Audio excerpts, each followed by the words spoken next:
예배를 위해 모니터 앞에 함께 모여주신 세종배단위 성도 여러분들 모두 환영하고 반갑습니다.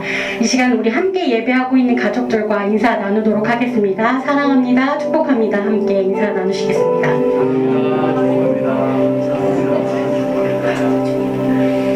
우리 이 시간 예배를 위해 함께 기도하겠습니다. 우리 한 주를 주님 앞에 돌아보며 회개와 감사의 기도로 주님 앞에 나아가겠습니다. 그리고 오늘 영상 예배 가운데 주님 은혜를 부어주십시오. 우리 그렇게 함께 기대하는 마음으로 이 시간 예배를 위해 함께 기도하겠습니다.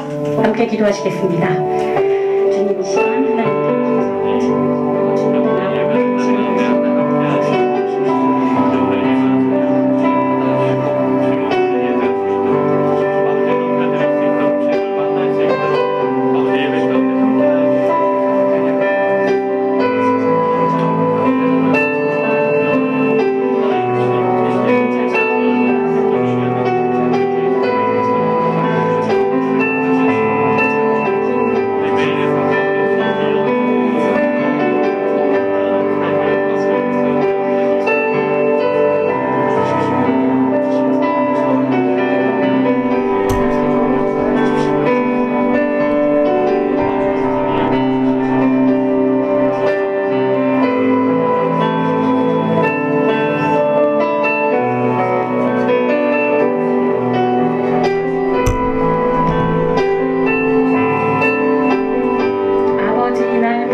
기도하겠습니다.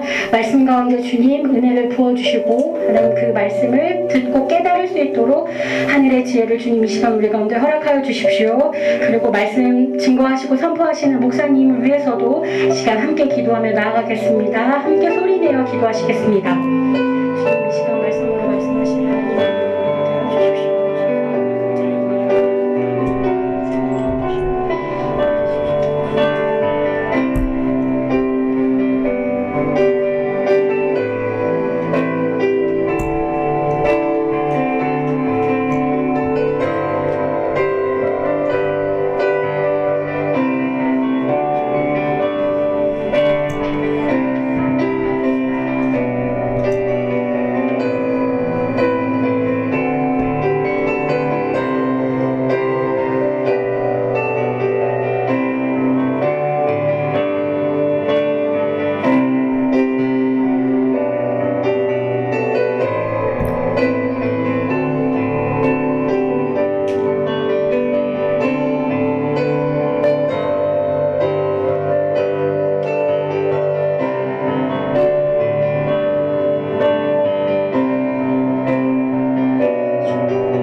충만하신 하나님 아버지 감사합니다. 오늘도 저희가 주님 앞에 영상을 통하여서 예배합니다. 그러나 동일하신 하나님의 은혜가 저희 가운데 있기를 원합니다. 특별히 선포되어지는 말씀을 통하여서 하나님 저희 가운데 주님의 뜻을 알려주시고 그 말씀에 순종하는 저희 모두가 되게 하여 주시옵소서. 설교의 시종을 주께 의탁합니다. 존귀하신 우리 주 예수님의 이름으로 기도드렸습니다. 아멘. 할렐루야. 반갑습니다. 또 영상을 통해서 인사드리게 되었습니다. 오늘 제가 설교하면서 마스크를 써야 된다는 그런 지침이 내려와서요. 찬양팀들 포함해서 우리 모든 스태프들 다른 공간으로 이동해 주십사 그렇게 부탁 말씀드렸습니다. 제가 지금 카메라 앞에 혼자 서 있습니다. 혼자 있을 때는 마스크를 벗어도 된다. 그런 지침이 있어서 제가 그렇게 하고 있습니다. 혹시나 오해하실까봐 미리 말씀을 드립니다. 자, 누가복음 말씀 저희가 계속해서 나누겠습니다. 오늘은 성장과 성숙이라는 제목을 가지고 누가복음 2장 40절로 45절까지의 말씀 합독하고 그 뒷부분도 저희가 함께 다루어 보도록 하겠습니다. 자, 함께 성경 말씀 읽습니다. 40절입니다. 아기가 자라며 강하여지고 지혜가 충만하며 하나님의 은혜가 그의 위에 있더라. 그의 부모가 해마다 6월절이 되면 예루살렘으로 가더니 예수께서 12살 되었을 때 그들이 이 절기의 관례를 따라 올라갔다가 그 날들을 마치고 돌아갈 때에 아이 예수는 예루살렘에 머무셨더라. 그 부모는 이를 알지 못하고 동행 중에 있는 줄로 생각하고 하룻길을 간 후 친족과 아는 자 중에서 찾되 만나지 못하매 찾으면서 예루살렘에 돌아갔더니. 아멘. 지난 내용들은 여러분들께서 기억하시겠지만 아기 예수님께서 생애 첫 번째로 성전을 방문하셨던 그 기록을 저희가 다루었습니다. 시몬과 안나와 같은 당대 최고의 영성가들과의 만남이 있었죠. 그들은 놀랍게도 또 공통적으로 그 아이가 하나님의 아들 그리스도 메시아가 될 것이다 그렇게 증거하였습니다. 또 그 후에 마리아가 정결 예식을 했고 아기 예수님은 드림과 성별이라는 그런 절차를 행하셨었죠. 그리고 이어지는 구절이 오늘 함께 읽지 않았지만 그 바로 앞에 2장 39절의 말씀입니다. 39절 말씀 같이 읽기 원합니다. 주의 율법을 따라 모든 일을 마치고 갈릴리로 돌아가 본 동네 나사렛에 이르니라. 자, 39절은 예수님께서 왜 그분의 공생의 기간 동안에 나사렛 예수라고 불리웠는지 그 이유를 말씀해 주고 있어요. 나사렛 예수 이름으로 오늘도 저희가 그렇게 기도하지 않습니까? 바로 나사렛이 예수님의 본 동네, 쉽게 말하면 고향이었다는 것을 성경이 저희 가운데 말씀해 주고 있습니다. 자, 그렇게 고향 얘기가 나오니까 예수님의 어린 시절이 궁금해지지 않으십니까? 성경을 볼 때마다 예수님 어릴 때 어떠셨을까? 그런 궁금증이 저희 가운데 자연스럽게 생기는 것이 사실입니다만, 성경은 예수님의 어린 시절에 대해서 자세하게 말씀해 주고 있지 않습니다. 왜 그럴까요?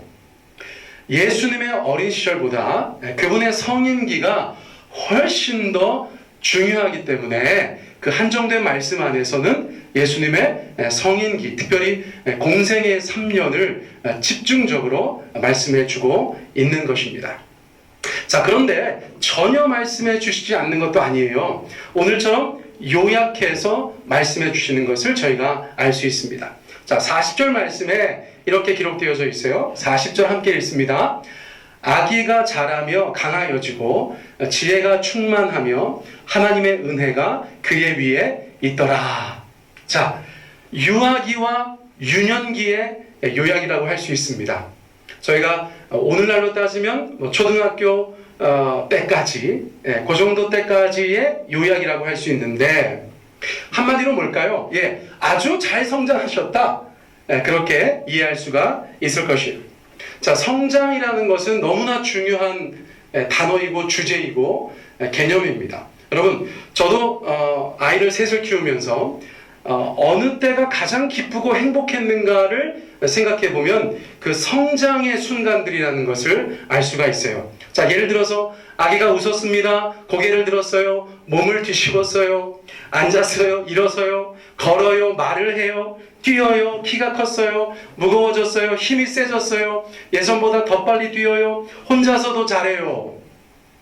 엄마 아빠들이 또 주변에서 막 박수치면서 좋아하는 일들은 그렇게 성장했다는 증거가 저희들의 눈앞에 보일 때라는 것이죠. 물론 저희 딸들이 지금 그렇게 한다고 저희가 막 좋아하면서 박수치진 않죠. 지금은 지금의 단계에 맞는 성장을 보여줄 때 부모로서 기쁘고 감격하는 것이겠죠. 자, 어쨌거나 예수님의 성장과 관련하여서 성경은 그 어린 시절을 잘 보내셨다, 잘 성장하셨다, 그렇게 말씀해 주고 있습니다. 자, 특별한 언급도 있습니다. 일반적인 성장과는 다르게 특별한 성장을 말씀해 주시는데 무엇입니까? 지혜가 충만하고 하나님의 은혜가 그의 위에 있더라. 이런 표현들을 통해서 예수님의 성장은 그냥 키가 크고 몸무게가 늘어나는 그런 성장이 아니라 전인적인 성장이었다는 것을 알 수 있다는 것이에요. 자, 전인적이라는 것이 무엇입니까? 영과 혼과 육이 아주 균형 있게 골고루 건강하게 그렇게 잘 성장하는 것을 저희가 전인적인 성장이라고 말하는 것입니다. 가장 바람직한 성장, 그것을 저희가 전인적 성장이다 그렇게 말합니다. 자, 바라기는 우리 각 가정의 아이들이 그렇게 전인적으로 잘 성장하기를 원합니다. 우리 교회의 모든 자녀들이 그렇게 전인적으로 아름답게 잘 성장하기를 축복합니다.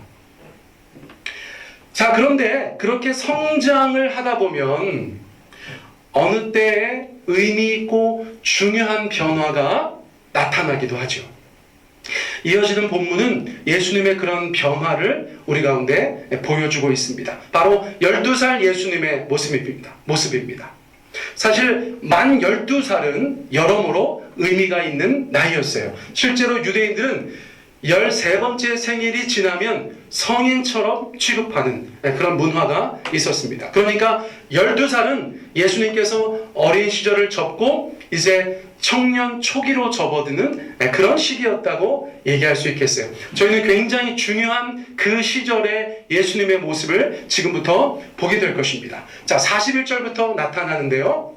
그의 부모가 해마다 6월절이 되면 예루살렘으로 가더니 예수께서 12살 되었을 때에 그들이 이 절기의 관례를 따라 올라갔다가, 성경이 그렇게 말씀해주고 있어요. 자, 본문을 보니까 요셉과 마리아는 해마다 6월절 축제에 참여하러 예루살렘에 올라갔다는 것입니다. 가난하지만 여전히 경건한 신자의 삶을 그렇게 살아가고 있는 모습을 저희 가운데 보여주고 있는 것이에요. 이제 12살이 된 소년 예수님도 해마다 따라갔겠지만 또 예루살렘으로 순례의 길을 동행하였습니다. 자, 43절입니다. 그날들을 마치고 돌아갈 때에 아이 예수는 예루살렘에 머무셨더라. 그 부모는 이를 알지 못하고. 자, 6월절이 얼마 동안 진행됐는가? 8일 동안 진행이 되었습니다. 자, 요셉의 또 마리아의 그 신앙을 볼 때 그 절기를 다 보내고 집으로 돌아갔을 것이라는 것을 저희가 생각할 수 있어요. 그러니까 8일을 채우고 집으로 돌아가는데 소년 예수님께서는 그 무리 가운데 동행하지 않으셨다는 것입니다.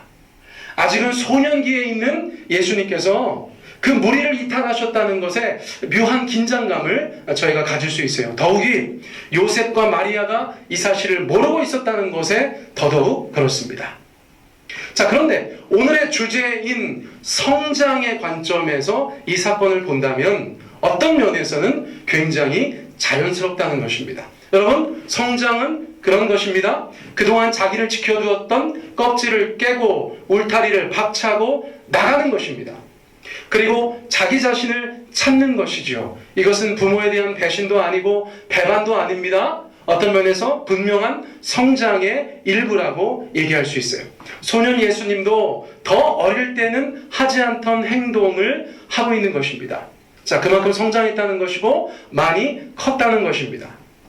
자, 그런데 어쨌거나 이렇게 소년 예수님만 예루살렘에 남겨진 사건이 어떻게 발생했는가 저희가 궁금하지 않을 수가 없어요. 자, 44절부터 그 이야기를 합니다. 자, 44절.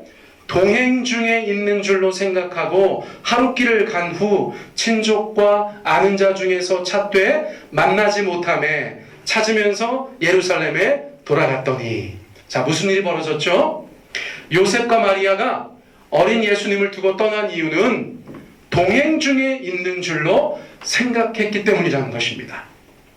자, 2000년 전 이스라엘 땅에서 순례를 하는 것은 어떻게 하는가?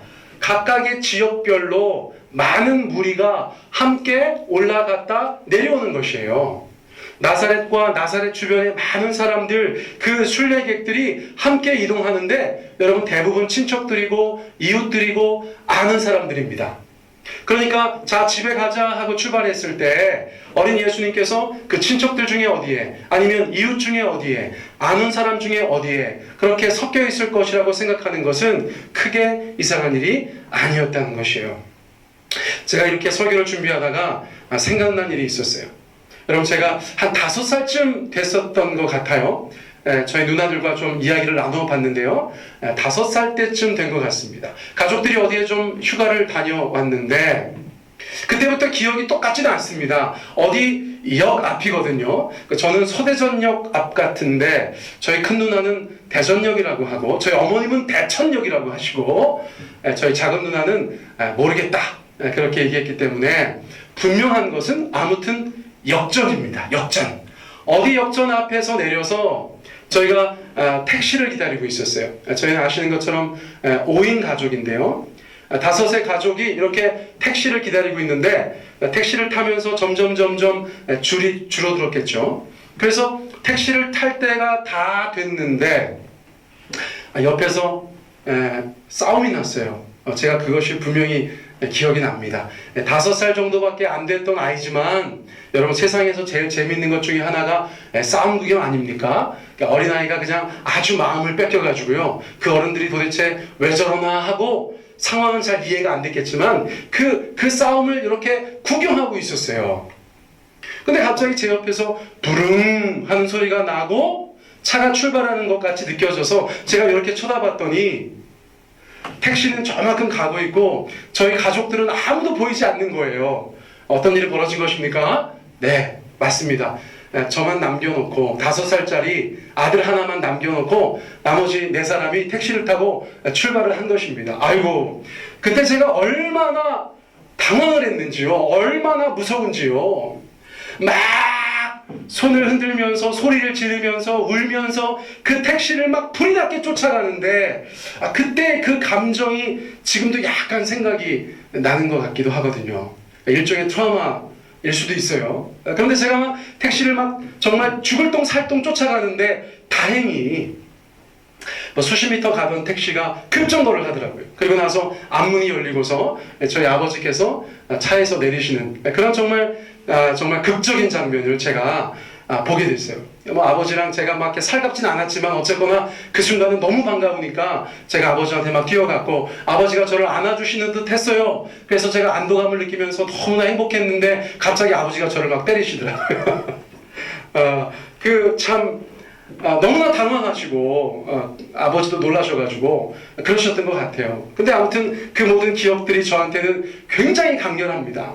그래서 택시에 탔는데 상황이 그런 것이었어요. 아버지는 뒤에 제가 있는 줄 알고 또 어머니께서는 제가 앞에 있는 줄 알고 그냥 차가 출발하는데도 가만히 있으셨다는 것이죠. 그럼에도 얼마나 감사합니까? 차가 출발하고 얼마 되지 않아서 보현이 어딨냐고 이렇게 얘기하셔서 저를 그 역 앞에 두지 않고 제가 다시 가족의 품으로 돌아갔었던 그런 40년도 넘은 아주 오래전 이야기를 제가 기억하게 되었어요.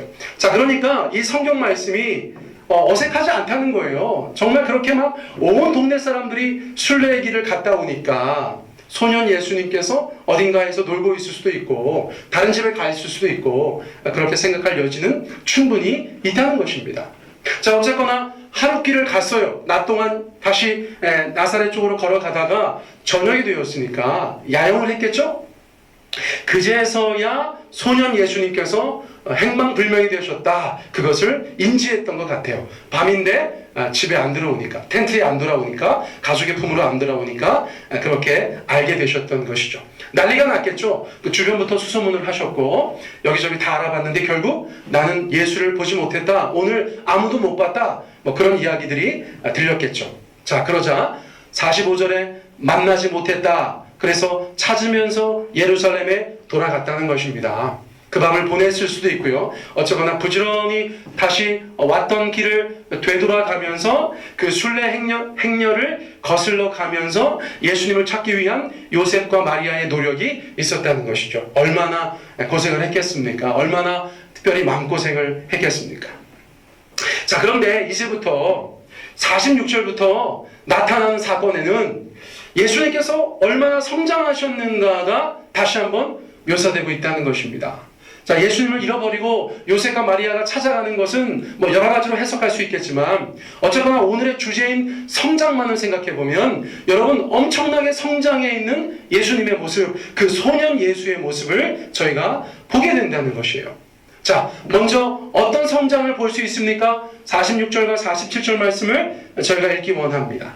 자, 사흘 후에 성전에서 만난즉 그가 선생들 중에 앉으사 그들에게 듣기도 하시며 묻기도 하시니 듣는 자가 다 그 지혜와 대답을 놀랍게 여기더라.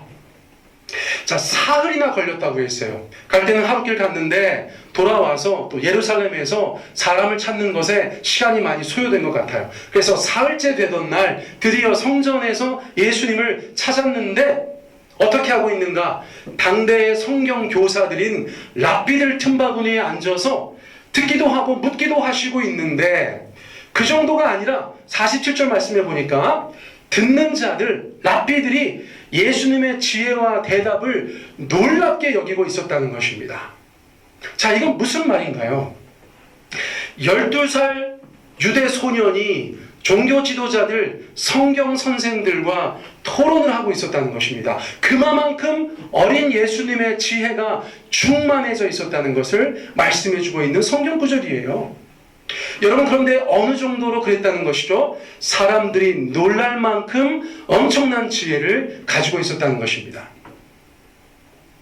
우리는 여기에서 12살 예수님께서 앞에서 말한 것처럼 지혜 충만하시다는 것을 확인할 수가 있어요. 자, 훗날에 예수님께서 성인이 되셨을 때는 권세 있는 설교를 하시죠. 지혜로운 말씀을 선포하시죠. 그래서 많은 사람들이 예수님에 대해서는 어떤 형태로든지 반박할 수 없을 만큼의 지혜를 갖게 되시지만 12살 예수님도 못지않다는 것을 성경이 우리 가운데 말씀해주고 있다는 것이에요. 자, 예수님의 지혜가 그만큼 자라 있었다는 것입니다. 아직 완성되진 않았지만 예수님께서는 지혜로운 소년으로 성장해 있으셨다는 것을 성경이 우리 가운데 말씀해주고 있어요. 자, 두 번째 이어지는 성경 구절들에서 그 소년 예수님, 12살 예수님께서 또 성장해 있는 것을 저희 가운데 말씀해주고 계신데 49절부터입니다. 예수께서 이르시되 어찌하여 나를 찾으셨습니까? 내가 내 아버지 집에 있어야 될 줄을 알지 못하셨습니까? 라고 대답했다는 것이에요. 여기서 우리가 예수님 사춘기시네, 반항하시네 이렇게 볼 것이 아니죠. 소년 예수님의 영혼이 성장했다는 것을 볼 수 있는 대목이기 때문입니다. 자, 예수님께서는 어떻게 성장해 있으세요? 나는 누군가? 하나님은 내게 어떤 분이신가? 나는 어디에 있어야 하는가? 나는 무엇을 해야 하는가? 이런 질문들에 대해서 그가 어느 정도 대답을 이미 가지고 있었다는 것을 성경이 저희 가운데 말씀해주고 있다는 것이에요. 그러니까 내가 내 아버지 집에 있어야 될 줄을 알지 못하셨습니까? 라고 당돌해 보이지만 분명하게 말씀하실 수 있었다는 것입니다. 여러분, 지혜가 충만하고 하나님에 대해서 내 아버지라고 고백하고 나는 성전에 있어야 된다는 것을 말씀하시는 그 12살 예수님에게서 우리가 무엇을 발견할 수 있습니까? 40절 말씀이 다시 떠오르게 된다는 것이에요. 아기가 자라며 강하여지고 지혜가 충만하며 하나님의 은혜가 그의 위에 있더라. 여러분, 이 말씀이 예수님의 삶 가운데서 어떻게 실제적으로 성취되었는가를 저희가 알 수 있다는 것입니다. 여러모로 잘 성장하고 계신 것이에요. 전인적으로 잘 준비되어지고 계시다는 것을 저희 성경의 독자들이 알 수가 있는 것이죠. 자, 그래서 51절로 넘어갑니다. 그 사건 이후에 어떻게 되었을까 굉장히 궁금한데요. 51절 말씀에 보면 예수께서 함께 내려가사 나사렛에 이르러 순종하여 받드시더라. 그 어머니는 이 모든 말을 마음에 두니라. 자, 예수님은 12살 때 사춘기 반항아의 모습을 우리 가운데 보여주려고 한 것이 아니고요. 51절 말씀을 보니까 함께 고향으로 내려가 순종하여 받드시더라 라는 말씀을 통해서 아무튼 여러모로 귀하게 잘 성장하고 계시는 예수님의 그 중간의 모습을 성경이 우리 가운데 보여주고 있다고 여겨집니다. 자, 그런데 보다 중요한 구절이 52절이에요. 52절 말씀 같이 한번 읽기 원합니다. 시작. 예수는 지혜와 키가 자라가며 하나님과 사람에게 더욱 사랑스러워 가시더라. 아멘.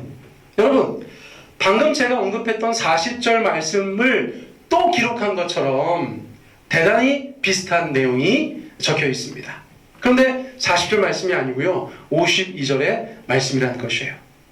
40절 말씀을 통해서 12살 예수님께서 그렇게 되셨다 말씀하시는 것처럼 52절 말씀은 그 이후에 예수님께서 다시 세상 가운데 나타나실 그때까지 어떻게 성장하셨는가를 저희 가운데 다시 보여주고 있는 성경 구절이라는 것이에요.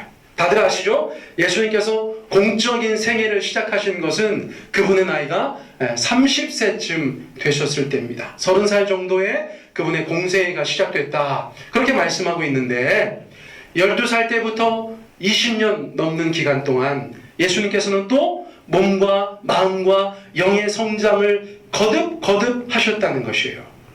그래서 누가복음 3장에 다시 예수님께서 성인의 모습으로 세상 가운데 나타나실 때에는 성장을 넘어서서 이제는 완전히 성숙된 모습으로, 완성된 모습으로 하나님과 세상 앞에서 그리스도 메시아 구원자로서의 사역을 감당하게 되셨다는 것, 여러분, 그것을 성경이 우리 가운데 말씀해주고 있다는 것입니다.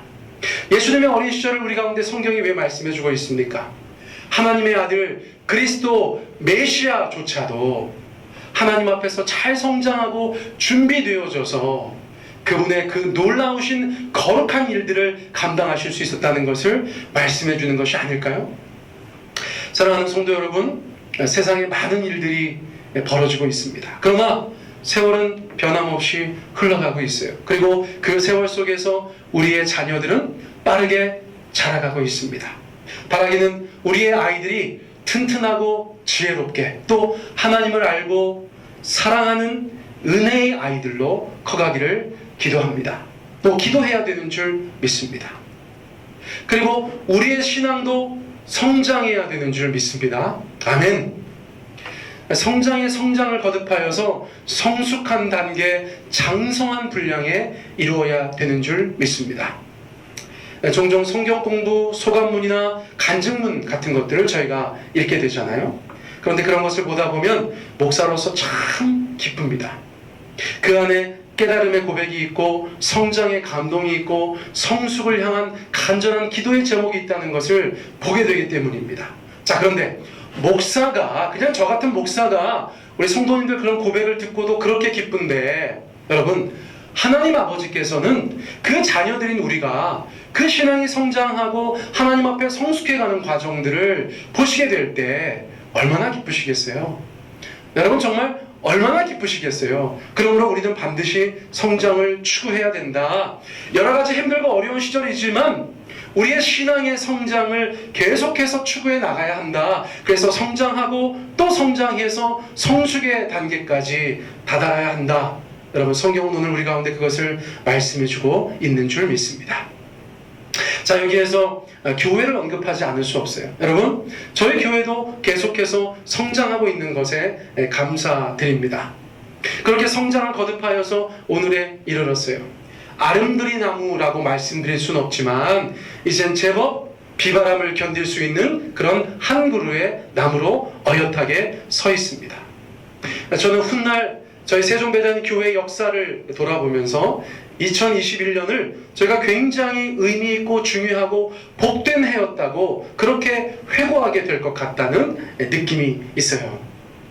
하나님께서 우리 교회를 계속 성장케 하셔서 그분의 뜻에 맞게 또 그분의 목적을 위하여서 정말 온전히 사용하시기를 간절히 원합니다.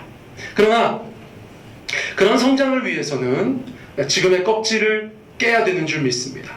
우리를 이렇게 두르고 있는 작은 울타리를 박차고 나가야 되는 줄 믿습니다. 조금은 어색하고 조금은 불안하지만 믿음으로 하나님을 바라보며 그분 안에서 새로운 자각을 할 때가 된 것이라고 생각되어져요. 사실 이 모든 것은 성장을 위한 성장통과 같은 것이기 때문에 제 마음 가운데는 큰 기쁨도 있습니다.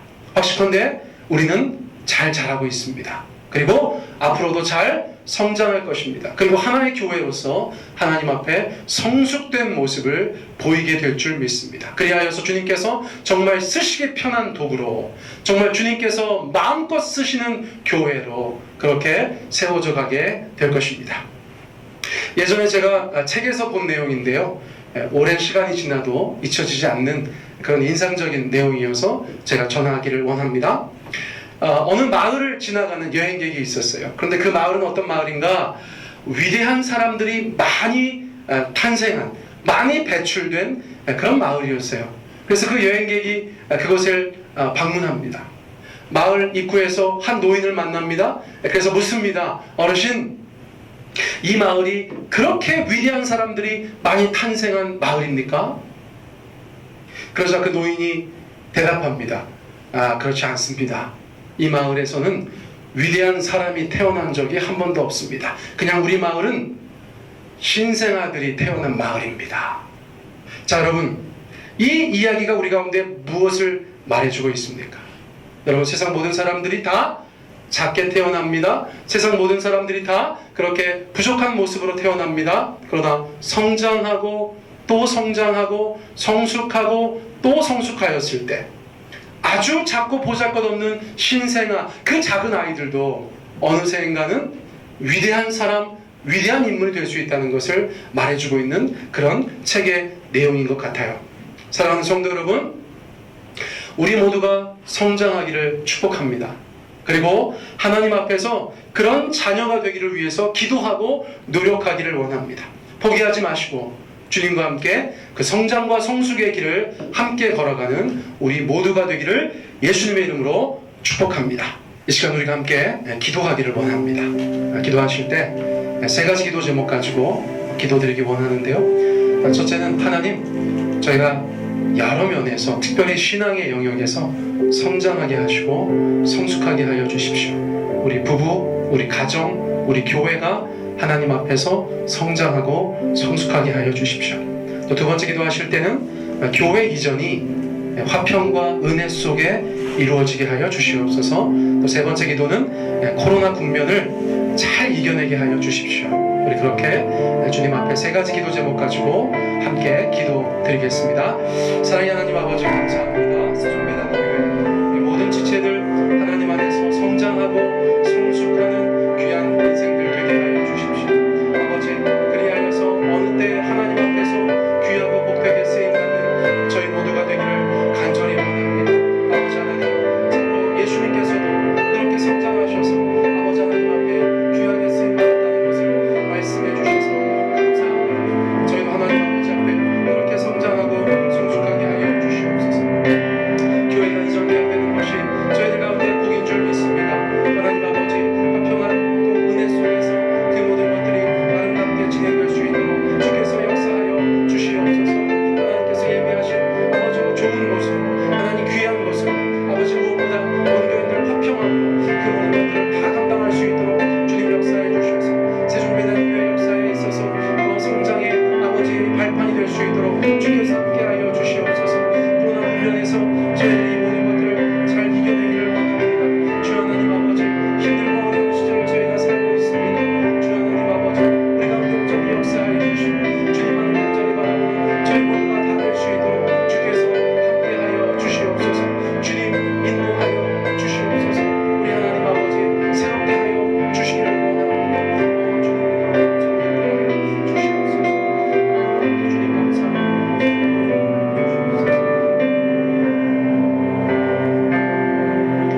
이 모든 말씀 예수님의 이름으로 기도드렸습니다.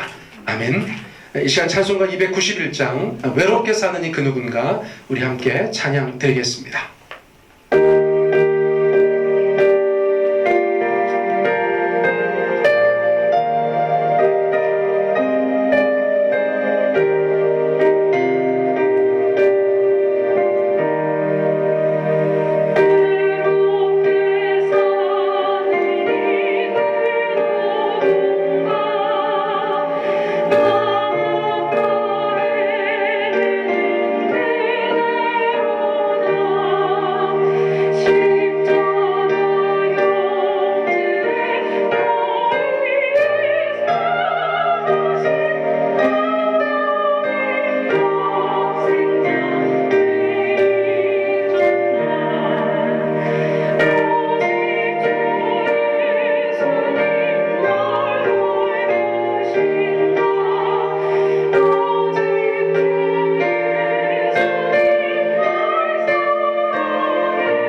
기도하겠습니다. 하나님 아버지, 저희가 이 땅을 살면서 하나님께서 원하시는 자리까지 성장하고 성숙하게 하여 주시옵소서. 우리 개개인이, 우리 부부가, 우리 가정이, 그리고 우리 세종배단위 교회가 하나님 기뻐하시는 그 성장과 성숙의 주인공 되기를 원합니다. 이제는 우리 주 예수 그리스도의 은혜와 아버지 하나님의 크신 사랑하심과 성령의 교통하심이 성장하고 성숙하기 원하는 모든 주의 백성들 머리머리 위에, 그 가정과 삶의 자리 위에 이제부터 영원토록 함께 하시길 간절히 축원하옵나이다. 아멘.